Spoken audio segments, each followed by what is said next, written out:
ANC struggle stalwart and veteran Dr. Mavuso Msimang says he had high hopes when President Cyril Ramaphosa took over the country and the party. But he's still waiting for the promised new dawn and has now resigned from his political home of over 60 years. This part feels weird. He spoke to SABC News anchor Bongiwe Zwane. Let's start here. I know you say this is not easy. And reading your letter, one does get the signal that it really isn't. Why now? Thank you for having me on your show, on your program. I was really hoping a little earlier that I would just do radio, because TV people get to know my emotions and so on, but no, I'm fine. It's been a bit difficult. It's not an easy decision at all, not at all. Actually, what was not announced was that 3-4 weeks ago, I actually resigned from being the deputy president of the Veterans League. But that really had a lot more to do with the things I want to do. It's been quite hectic with the veterans. I hate to reduce it to one thing, but you're asking me a question that I must. What did break the camel's back? Was that we're very worried about whether the ANC will cross the line. All the polls indicate that it's not going to happen. That includes the polling by the ANC's own pollsters or researchers. And it's clear that all this loss of confidence, loss of votes, if you will, in the ANC is related to a perception that we are very comfortable living with people who are corrupt, who don't have integrity, and therefore we care more about protecting those friendships or not offending those friendships than really making sure that the core business, the core reason for our existence is the delivery of services, however you define them at any level, to the people. When you have got people who are not really competent to do that, and perhaps you keep them because it will be difficult to do away with them, it will unravel certain things. I think it's, to me, a sign that there is something terribly weak around that.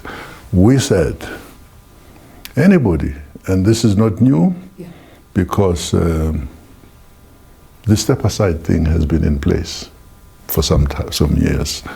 The person who steps aside is not necessarily guilty of anything, but the very image of a leading person being charged, the decision, a good decision, was that they must step aside until they sort this thing out.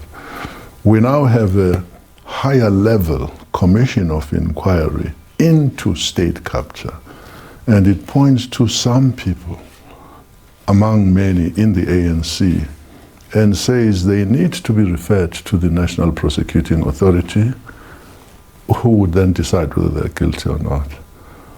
I think if we decided that we would say, comrades, we're not saying you're guilty of anything, just as is the case with step aside, but elections are coming.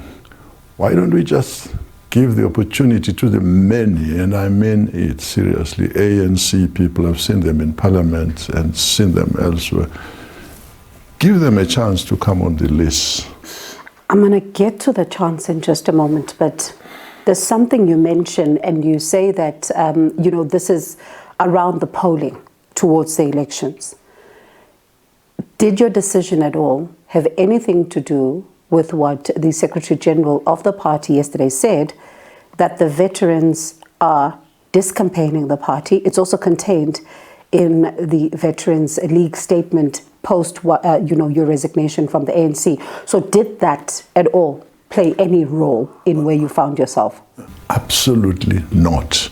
In fact, I started drafting this letter before the Malula made that statement. I only saw it towards the evening, and I saw the reaction on the WhatsApp group and so on. So no, it had nothing to do with that. It had everything to do with an expectation that the National Executive Committee would say, guys, we face the risk of losing power, but we also face the risk of plunging the country into instability, because there is no party that will come in that could defeat the ANC. If the ANC fails to cross to make 50%, there is no other one which will do that. So that's going to force us into coalitions, the country into coalitions. And really, you do need a certain level of maturity to work with people and find common things, but with whom you disagree. What we've seen in the municipalities even is that we lack, respectfully, let me say this, we lack the maturity.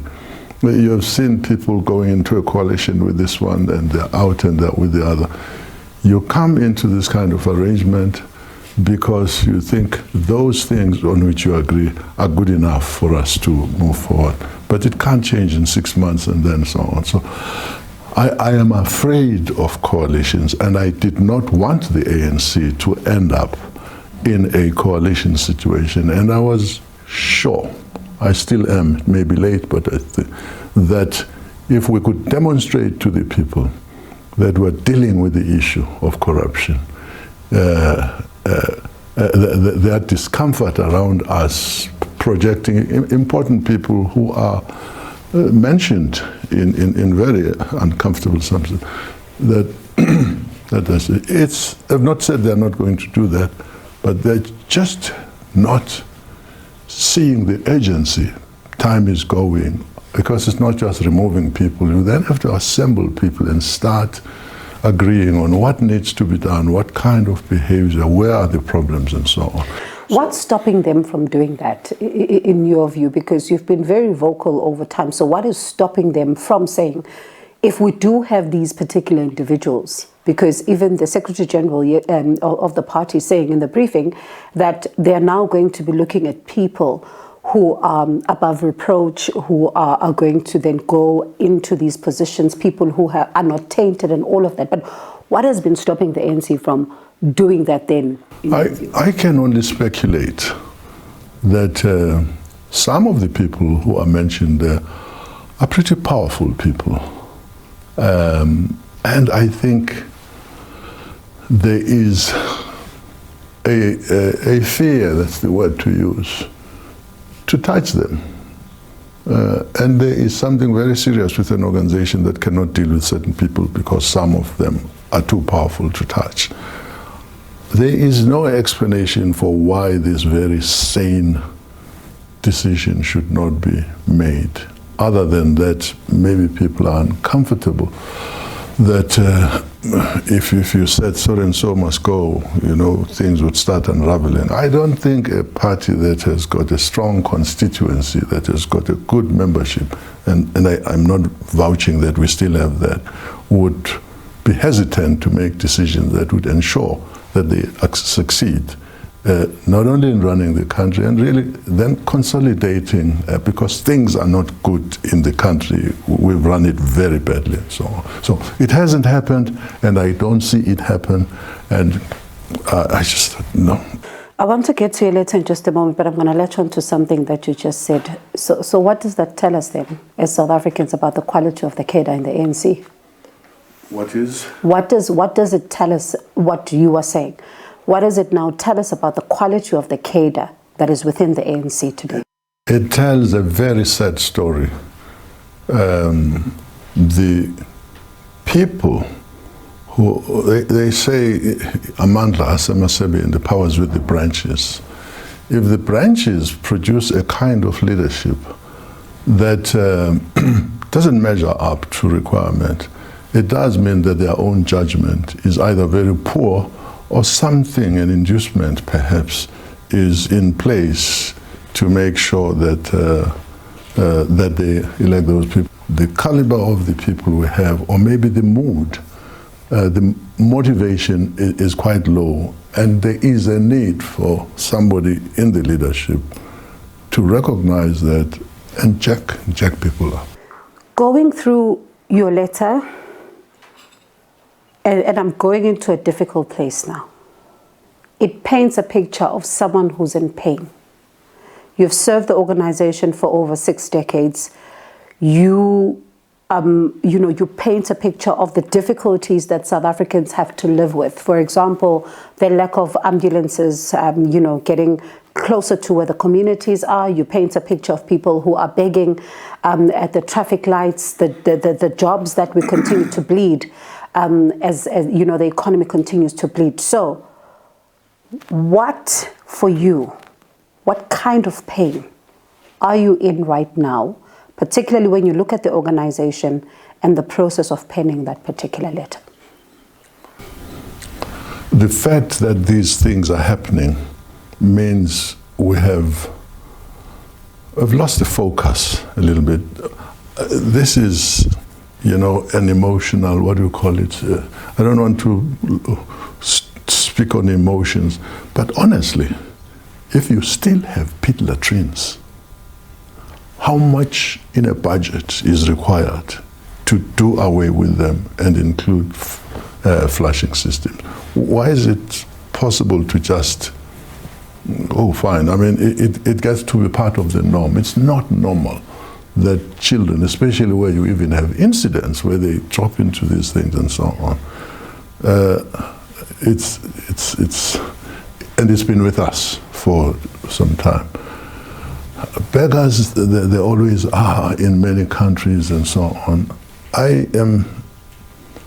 I'm worried that it's broader than that. It's service delivery in the end is at the heart of the problems. And why are we failing to deliver services? It's because we have people who really don't have either the interest or the competence to do those things, just not suitable. But why do we permit that to come into the system? And we know it. I'm not revealing anything here. And you see these people, even when they are being interviewed and talking about the big cars they have, and I earn an income. How does a municipality person drive a Maybach, and all of those things?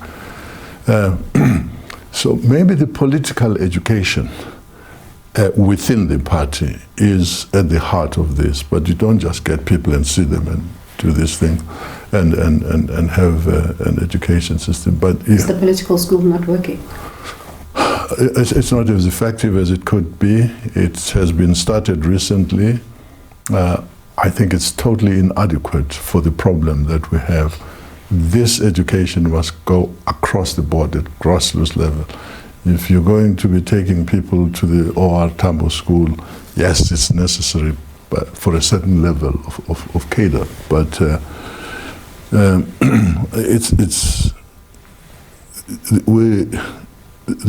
leadership we produce is a reflection on who we are. And we are not in good space in terms of branches. Is it a reflection of the leader? Not in the branch of the whole group. I mean, there are branches which have got the leader or overall. No, I think the person who is responsible for this ultimately would be the Secretary General. He's the CEO of the party. And I think as soon as he was appointed, the first thing I would do if I were him would be to go and look at the structures. Where are we? How strong are they? And so on, especially knowing even that there is an election. You need it, with or without an election, you need to have a strong organization. The veterans stepped in to say, can we be part of these structures at local level so that we can use what influence we can to try and get things together. It's so difficult. Don't want to be bashing anybody, but you can't talk about these things without looking at the critical shortcomings and really the base system, the structure, the grassroots structure of the ANC does require some very serious attention in terms of who comes in there. Many people are no longer motivated. When we were growing up, you know, you really wanted to be in the ANC because it had a certain vision. It had a soul, and if it loses that soul, you don't quite know why you want to be there. Is the soul still there? There are people I've left behind who really believe that, in fact, they've been very upset with me. If we try harder, we will succeed. And I can't rule that out, but it's gonna be a very hard slog. There are certain things that need to happen at a certain level, like making sure that, you know, when the National Executive Committee meets, it really seizes itself with real issues that are affecting the nation. A discussion, you know, when things fail, you say the president this and that. The people who are in the NEC are all equals, to be honest with you. And the president is only the first among them. I really don't see them take up the issues that see the organization fall apart. And some of this you judge by the reaction to crisis that crop up from time to time.